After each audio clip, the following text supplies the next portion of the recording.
এই নামাজের পরে দোয়া পড়বো কি পড়বো না, এটা কি ফরজ সুন্নাত ওয়াজিব এগুলোর মধ্যে পড়ে? তাহলে এটা নিয়ে কেন আমরা বাড়াবাড়ি করবো? আমি জোরে বলবো না আস্তে বলবো, এটা কি ফরজ সুন্নাত ওয়াজিবের মধ্যে পড়ে? তাহলে এটা নিয়ে কেন বাড়াবাড়ি করবো?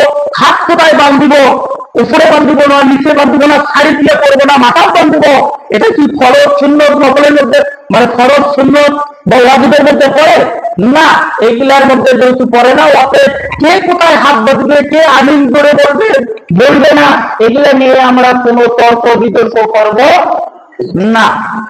মূল কথা হচ্ছে সে নামাজ পড়ে কি পড়ে না। আমরা কোনটা দেখবো? নামাজ পড়ে কি পড়ে না। আমরা যারা আজকে এখানে এসেছি, আমাদের যাদের বাড়িতে সন্তানেরা আছে 10 বছর পর্যন্ত আছে, যারা বাড়িতে হয়তো বা ব্যস্ত আছে সেটা আলাদা ব্যাপার, কিন্তু বাড়িতে আছে, আমরা এখনো তাদেরকে নামাজের তাগিদ দেই নাই। বলেন তো এটা আমাদের অপরাধ হয়েছে কি হয় নাই? বলেন তো এটা অপরাধ হয়েছে কি হয় নাই?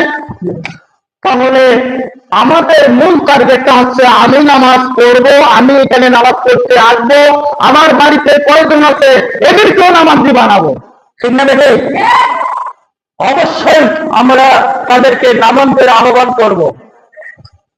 তো সম্মানিত হাজিরিন, সময় খুব অল্প যেহেতু, তো আমি আমার সংক্ষিপ্ত আলোচনা এখানে শেষ করছি। তবে অন্য প্রসঙ্গটা হচ্ছে, আমি গত 2 সপ্তাহে মানে এই মসজিদের বিষয়ে একটু আলোচনা করছিলাম, তাই না? কমিটি বিষয়। তো আমি যে এই কমিটি বিষয়টা আলোচনা করেছিলাম